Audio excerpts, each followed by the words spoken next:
সুপ্ৰভাত বন্ধুসকল, সকলোকে মোৰ ইউটিউব চেনেললৈ স্বাগতম জনাইছোঁ। আজি মই আছোঁ আমাৰ ঘৰৰ পাছফালে থকা হাঁচিবাৰীখনত। তো থাৰ্মেল দেখি গম পাইছে চাগে, আজি হাঁচি খেতিৰ ওপৰত আলোচনা কৰিম। আজি দেখুৱাম গোটেই প্ৰচেছটো, হাঁচি গছ কেনেকৈ হয়, গছৰ পৰা গুটি চিঙাৰ পৰা ৰোৱা পৰা ডাঙৰ হোৱালৈকে গোটেই প্ৰচেছটো দেখুৱাম, কেনেকৈ কি হয়। যিসকলে হাঁচি খেতি কৰিব বিচাৰিছে বা যিসকলে কৰি আছে বা যিসকলে হাঁচি খেতিৰ বিষয়ে একো নাজানে তেওঁলোকে জানিব বিচাৰিছে, তো এই ভিডিঅ'টো চাওক। তো আহক আজিৰ ভিডিঅ'টো আৰম্ভ কৰোঁ। হাঁচি খেতিত প্ৰথম ষ্টেপটোৱে হৈছে ইয়াৰ পুলি বনোৱা। তো পুলিৰ কাৰণে প্ৰথম আমি গছৰ পৰা গুটি ছিঙিব লাগিব। হাঁচি গছৰ পৰা আমি গুটিটো ছিঙি আনিব লাগিব। বৰ্তমান গুটি গছত লাগি আছে, তো আমি যাওঁ বৰ্তমান গুটি বিচাৰি। ইয়াতে হাঁচি গুটি প্ৰায় এবাৰ নালাগিলে, কমকৈ লাগিলে, যিখিনি লাগিলে সৰি গ'ল। তো এজোপাত আছে, আগত আছে হাঁচি পুলি, হাঁচি গুটিখিনি তো বাগানৰ মাজত। তো সেইজোপাত যাম, তাতে হাঁচি গুটি লাগি আছে। তো কেনেকৈ লাগি আছে কথা দেখুৱাম। তো চাওঁ বলক। হাঁচি গুটি লাগি আছে এইজোপাত, প্ৰায় সৰি শেষেই হ'লগৈ, অলপ আছে। তো এইটো হাঁচি গুটি। তো এইটো ছিষ্টেমটো হাঁচি গুটিৰ, এইটো থাকে। তো অলৰেডি পকি গৈছে, শুকাই এইটো ফাটি নিজে ওলাই আহিছে। এইটো একদম বুঢ়া গুটি।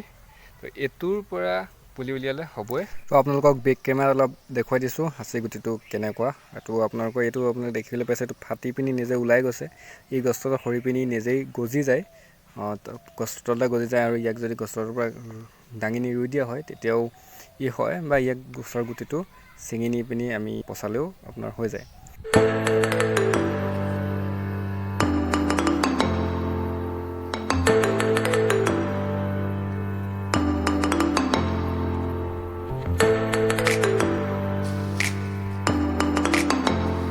তো ইয়াৰ আমি হাঁচি গুটি অলপ ছিঙি নিম, তো দেখুৱাম আপোনালোকক কেনেকৈ ইয়াক প্ৰচেছটো কৰে।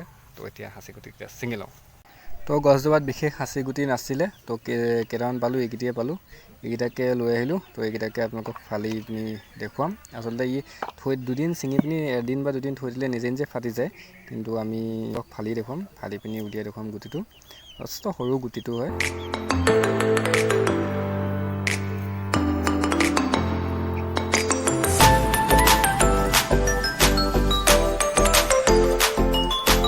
এনেদৰে কলপটুৱা এখন কাটি আনিব, কাটি আনি ইয়াত মাটি দি দিব। মই অলৰেডি ইয়াত মাটি গুড়ি কৰি দি দিছোঁ, এখন চাব পাৰে।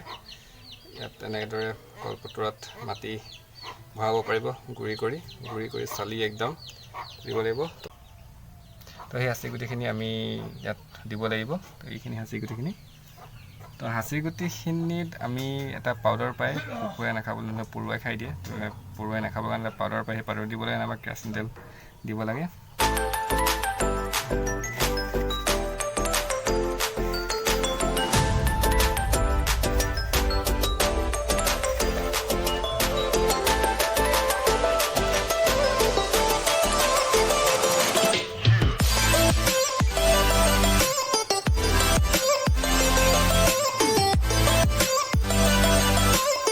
তো ইয়াৰ পাছত এনেদৰে মই ধূনা ভৰাব লাগিব।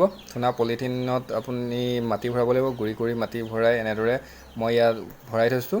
ইয়াত এমাহমান হ'ল, সেইকাৰণে ইয়াত গজিছে। ইয়াত অলপ ছাঁবোৰ দি থৈছোঁ, সেইকাৰণে ইয়াত বন চন অলপ গজিছে। তো ইয়াত এনেকৈ কৰিব লাগিব। তাৰপিছত ইয়াত পুলিটো ভৰাব লাগিব। তো মই এটা চেম্পল দেখুৱাই দিছোঁ কেনেকৈ পুলি ভৰাই। তো 20-25 দিন হোৱাৰ পিছত পুলিটো অলপ ডাঙৰ হ'ব। ডাঙৰ হোৱাৰ সেই পুলিটো আনি পিনি এনেদৰে আপুনি যিটো ধূনা মাটি ভৰাই থৈছে তাত কিবা মাৰি এডালে ফুটা কৰি তাক অলপ সুমুৱাই পিনি টিপি দিলেই হৈ যাব। তো এনেদৰে ইয়াক তাৰপিছত বেডত ৰাখি দিব লাগিব, পানী চানী নিয়মিত দি থাকিব লাগিব।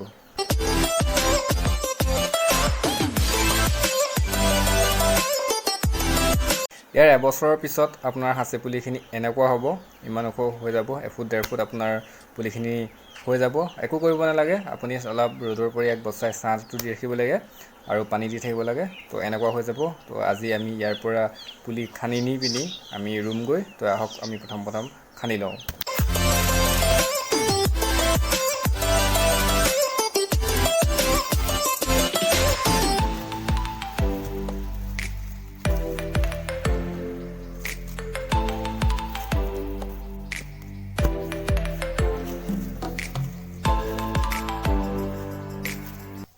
এই পুলিখিনি খান্দি হোৱাৰ পিছত আমি গা পা ধুই ভাত চাত খাই পিনি বাগান যাব লাগিব। বাগানলৈ বাইকত ইয়াক উঠাই নিব লাগিব। তো ভাত পানী খোৱা হ'ল, কাপোৰ চাপোৰ সলোৱা হ'ল। এতিয়া যাম বাগানলৈ। বাগানলৈ যাবৰ কাৰণে মই ৰেডি। মোৰ বাইকত এনেদৰে 115টা হাঁচি পুলি লোড কৰি ল'লোঁ। তো এতিয়া বাগান যাম, ব'লক।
বাগানলৈ ইয়াৰ পৰা প্ৰায় 100-200 মিটাৰমান খোজকাঢ়ি যাব লাগিব। ইয়ালৈকে বাইক আহিব। ইয়াৰ পিছত বাইক নাহে। এইখন মোৰ বাইক দেখুৱাই দিছোঁ। বাইক ইয়ালৈকে আহিব। তাৰ আগৰ ডোখৰত এটা খাল আছে, তো সেইকাৰণে নাযায়। তো ইয়াৰ পৰা এইখিনি হাঁচি পুলিখিনি হাতেৰে দাঙি নিব লাগিব কান্ধত তোলাই। তো ব'লক এইখিনি হাঁচি পুলিখিনি বাগানলৈকে নিওঁ। আনি আছোঁ কান্ধত তোলাই। এইটো চবচে বেছি গধুৰ। তাতে প্ৰায় 60টামান সোমাই আছে। আহি আছোঁ। ইমানকণ কষ্ট কৰিছোঁ আৰু পাছত তেতিয়াহে সাঁচি গছ বিকি পইচা পাতি পাম। তো এইবোৰ ৰুবলৈ আহি আছোঁ। এইবোৰ পইচাৰ পুলিৰ গছ, পইচা গছৰ পুলি। তো পইচা গছৰ পুলি আনি আছোঁ বাগানত ৰুবলৈ। পাতঘৰলৈ আনি আছোঁ। বেয়া গৰম উঠিছে। তো ব'লক গৈ আছোঁ। অলপ প্ৰথম আহিয়ে ভাগৰ লাগিলেই, আৰু শেষ হোৱালে কি হয়গৈ ঠিকানে নাই। ব'লক।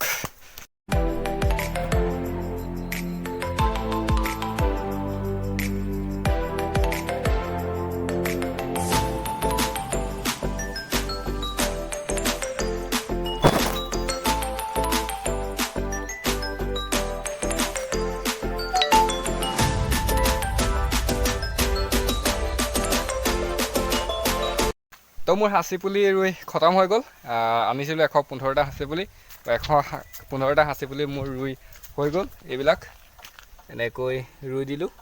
আপোনালোকে হাঁচি পুলিটো ৰুওঁতে আমাৰ সাধাৰণতে যেতিয়া বাগান ছিষ্টেমত কৰা হয়, ডাঙৰকৈ এটা খোলা মাটিত কৰা হয় অকল হাঁচি পুলিৰ কাৰণে, তো তেতিয়া তাত 5 ফুট বা 6 ফুট ডিষ্টেঞ্চ হ'ব লাগে বুলি কয়। কিন্তু আমি যিহেতু ইমান ডাঙৰ নকৰোঁ, 30-40 বছৰ নাৰাখোঁ এজোপা গছ, তো সেইটো কাৰণে আমি ইমান ডিষ্টেঞ্চ নিদিওঁ।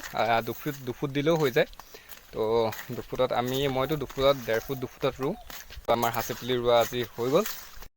আমাৰ ইয়াৰ বাগানখন আছে, এখন এঠাবাৰী বাগান বুলি কয়, এখন বৰবাৰী বুলি কোৱা হয়, বৰবাৰী বা এঠাবাৰী। তো এইখন বৰবাৰী বাগানত আমাৰ টোটেল ইয়াত প্ৰায় 30-40টামান চিটা কৰি থোৱা হৈছে এই বৰবাৰীখনত। ইয়াত এটা চিটাত 1.5 বিঘা 2 বিঘা 2.5 বিঘা তেনেকৈ আছে মাটি। তো সেই চিটাটোৰ 4 ৰাউণ্ডত খাল মৰা আছে নে, খাল মৰা চাইডে গোটেই হাঁচি পুলি ৰোৱা থাকে। তো আমাৰ বাগানটো ৰোৱা হৈছে এইবিলাক। এইটো দেখিছে শাৰী পাতি আছে এইখিনি হাঁচি গছ। তো এইফালেও এইটো শাৰী পাতি আছে। তো ইয়াত 30-40টামান চিটা আছে ইয়াতে বাগানত। আজি তো পাত চাত চিঙা হ'ল, মানুহ গ'ল। তো এতিয়া মোৰ ৰোৱা অলপ দেৰি হ'ল, সেইকাৰণে মই ৰৈ আছোঁ ইয়াত। এইটো জেগাত যদি আপোনালোক আহে, ইয়াত অকল দেখিব চাহ গছ, হাঁচি গছ আৰু পাত থোৱা ঘৰ। তাৰ বাহিৰে একো নেদেখে ইয়াত। অকল যেনিয়ে চাই আপোনালোকক মই 360 ডিগ্ৰী দেখুৱাই দিছোঁ। যেনিয়ে চাই তেনিয়ে অকল চাহ গছ, হাঁচি গছ, চাহ গছ, হাঁচি গছ, মাজতে ক'ৰবাত বাঁহ গছ আৰু সৰিটোৰ দৰে পাতঘৰ। তাৰ বাহিৰে ইয়াত আৰু একো নেদেখে। তো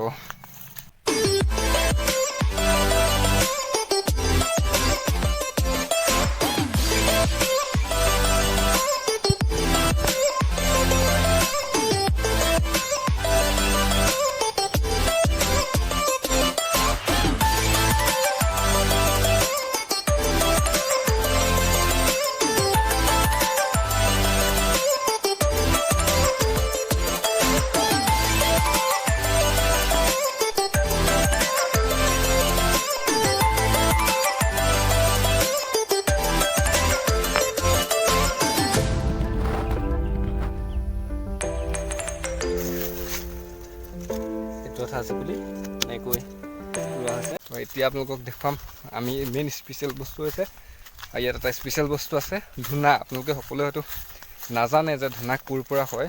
সকলোৱে প্ৰায় মানুহে ভাবে ধূনা যিটো আমাৰ নাম প্ৰসংগত আজিকালি মাংগলিক কামত ব্যৱহাৰ কৰা হয়। আগতে মানুহৰ ঘৰত সদায় ধূনা দিয়া হৈছিলে। তো সেই ধূনাটো আমি দোকানৰ পৰা কিনি আনো, বহুতে গম নাপাওঁ সেই ধূনাটো কিহৰ পৰা হয়। তো সেই ধূনাটো প্ৰায় মানুহে ভাবে যে মাটিৰ পৰা হয়, কিন্তু প্ৰকৃততে সেইটো মাটিৰ পৰা নহয়, সি গছৰ পৰা হয়। গছৰ এটা আঠা হয়, সেই আঠাটোৰ পৰা হয়। তো ইয়াতেই গছজোপা আছে এই বাগানখনতে। আপোনালোকক মই সেই গছজোপা ফালে এতিয়া লৈ যাম। তো ব'লক। তো ফাইনেলি পাই গ'লোহি ধূনা গছ, এজোপা ধূনা গছ। এজোপা অলপ আঁতৰলৈ গৈ আপোনালোকক দেখুৱাই দিছোঁ। এই গছজোপা দেখিছেনে, ডাঙৰ গছজোপা এই পুলিটোৰ ছাইডত এইজোপাই আছে ধূনা গছ। এইজোপা যিটো ওপৰত ডাঙৰকৈ এইটো আছে, এইজোপাই ধূনা গছ। ইয়াৰ পৰাই ধূনা হয়। তো কেনেকৈ ধূনা হয় আপোনালোকক সেইটো দেখুৱাই দিম ব'লক। তো এইজোপা ধূনা গছ, এইবিলাক ইয়াৰ এইটো আঠা ওলাই আহিছে, আপোনালোকে দেখিছে। তো আঠা, এই আঠাটোৱে আচলতে জ্বলে। ই তললৈ ইয়াৰ পৰা আঠাটো বাগৰি বাগৰি ছালটো যদি কাটি দিয়া হয়, ইয়াৰ পৰা আঠা ওলাই তললৈ বাগৰি যায়, আৰু সেই বাগৰি যোৱা আঠাটো তলত মাটিত জমা হয়।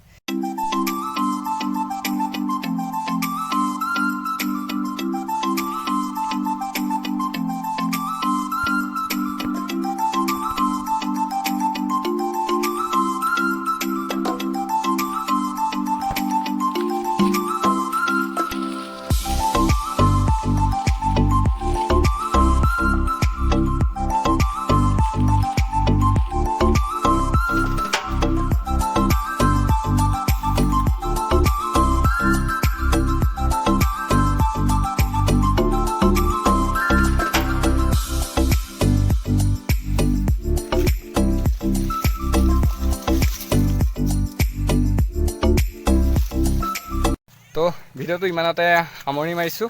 এইটো ভিডিঅ'ত আপোনালোকক দেখুৱালোঁ চাহগছ সাঁচি পুলি কেনেকৈ ৰুৱে, কি কথা, গোটেই প্ৰচেছটো আপোনালোকক দেখুৱাবলৈ চেষ্টা কৰিলোঁ।